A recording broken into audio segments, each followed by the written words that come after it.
This is Deb Schwabe with Writing Smarter Radio. Today I wanted to talk about not having to do things how everybody else tells you you have to. One of the first things you're going to consider is, are you writing for a hobby because you just want to write a book? Or are you looking to create a book that you're going to sell? Is your purpose to become an author and sell your book up on Amazon or Barnes & Noble or Apple Books? Or do you just want to get over the hump and write your first book because it's something that's been inside of you? So once you know the difference between if you want to write as a hobby or as a business or potential business, that will change your focus and help you decide different things. I think it's really important that you know that you'll find rules of you must do this or you have to do this to make it work. But that's kind of bogus. You do what you want and you figure it out as you go, or set up some plans, figure out what is working for you and what isn't. To give you an example, when I first started, the very first book I wrote to sell, I had been in a class and I went to sit for my state boards, and I found out that everybody always wanted my notes because I had a way of breaking down complex things and simplifying them into an easy to understand way. And so I had all these notes and I had all this stuff, and I was always a writer at heart. I've always wanted to write, and I've dabbled here and there. So I wrote a book. I did not follow any rules. I did not look up how was I supposed to write a book. I knew what I wanted to do. So I wrote it. And here I am 15 years later, and this book still sells. It doesn't sell a ton, but it's to a very specific small niche audience. The point is that I didn't follow a ton of rules to do it. Now, had I followed rules and maybe planned better, maybe it would have launched out of the gate a little better, or I would have found a new way to do things. But the point is, I jumped in. I just jumped in and said, I'm going to figure this out. I am determined to figure this out, and I will make it work. And I did.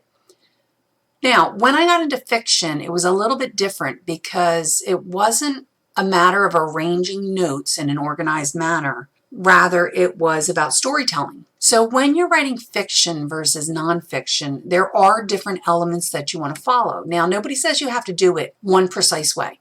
I've written books where I did it by the seat of my pants. I felt it out as I went. And a lot of people will call that pantsing if you see that on writing groups. And I've written by a very detailed outline, and I've written very loose outlines. I find for myself, I like the freedom of a loose outline. So I need breadcrumbs along the way to make it easier for planning, but I don't need a 20,000 word outline because to me that's practically the book.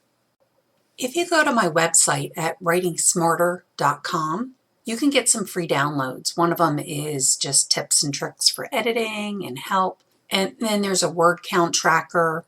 Another one that can help you is a printable that takes you through a couple questions, just quick questions to help you clarify where you're going with your story.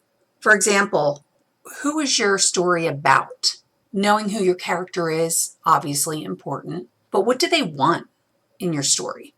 Knowing what they want and their goals and what they're going after is going to start you on a path to figure out what your story is about, how they're going to get there, the steps they're going to take, how they're going to try, how they're going to fail, and all of that. And then I also want you to think about why they want what they want. So not just, I want this, but why do they want it? Because you're going to go a little bit deeper. A trick that I like to use is when I'm trying to figure something out is to go why 3 times deep. I read it from somewhere. I wish I could remember who or where so I could give it credit. But when you're not sure, break it down 3 times. So say you've got your character and they want love in their life, but they're not sure how to get it. The first question is, why do they want the love? And you might say, well, they want to be happy and they're looking for their true love partner. Okay, but why? Maybe they feel a little empty and lonely and they're looking to fill a void in their life. Why? They have a void in their life because they feel like they don't belong. They don't recognize who they are, where they want to be, and they're trying to figure out this identity, and they're going about it the wrong way, thinking that that's going to come from outside of them instead of inside of them. I'm just pulling this by the seat of my pants here, so obviously it could be anything. But the point is, when you start going deeper, why? Well, why do they want that? Well, why do they feel like that? Then you get to the core of your story, and that's where the nitty-gritty good stuff comes from. That's where you get your emotions and your reactions, and you understand why your character reacts the way they do. They don't just look for love because they want love. It's because they're trying to fill a void, because they're not really sure who they are anymore, and they think somebody else is going to fill them. So it can be any story in any way and any type of character, but dig deeper. Go why 3 times deep at least. If you can go further, keep going until you hit on that key point that you really want to get.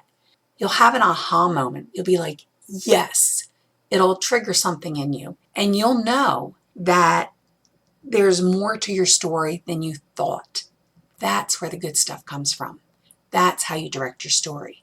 That's how you build out your story. We're going to cover this a little bit further, but I want to take a break first and tell you to make sure to grab your downloads. Again, that's at writingsmarter.com. Go to free downloads, and you can pick up a sheet that will remind you to go through those steps with a few other questions. So when you're writing your story, there's 4 basic things that can happen. The whole point of your story is somebody's trying to win something or get something. They're trying to stop something, if it's like a villain or something, or they're trying to escape a situation that they're not happy with. And one of the things I want you to think about is, what questions are you answering? So what's the question of your book? Will the good guy stop the bad guy? Will your hero find love? Will your detective solve the mystery? Think about the questions that you're answering overall, and then take that and do it for each chapter. What does your character want in this chapter? And how do you want your reader to feel? What's the mood that you want the reader to take? What are you evoking? How are you going to raise the stakes? How are you going to make something happen to the character so that the character reacts and goes on their journey to go after their win, or to stop something or get something or escape a situation? What are the challenges that they're going to face on the way? So when you're thinking of your character, I want you to think of challenges for them. We were talking about, what does your character want? What I want you to do is think of 2 things they want. What is it that internally they want and externally they want? The physical journey. What are they going to go through to get the thing that they need inside of them? This is a great way for you to break down things a little tighter so that you get more direction and you know where you're going with your story. So let's start there, and we'll meet back again next week, and we will take this character on a journey, and we'll go through the steps that it takes to set them up and the way that you do it. But first, get really clear on who your story is about, what they want, and why they want it, but what they want internally as well as externally, so that we have both a physical and an emotional journey.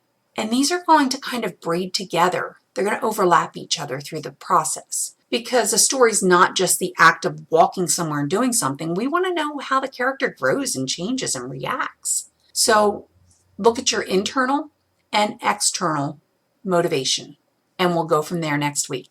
Thank you so much for joining me. If you've enjoyed this, please subscribe to Writing Smarter Radio. And once again, don't forget to stop by my website at writingsmarter.com and pick up your free downloads.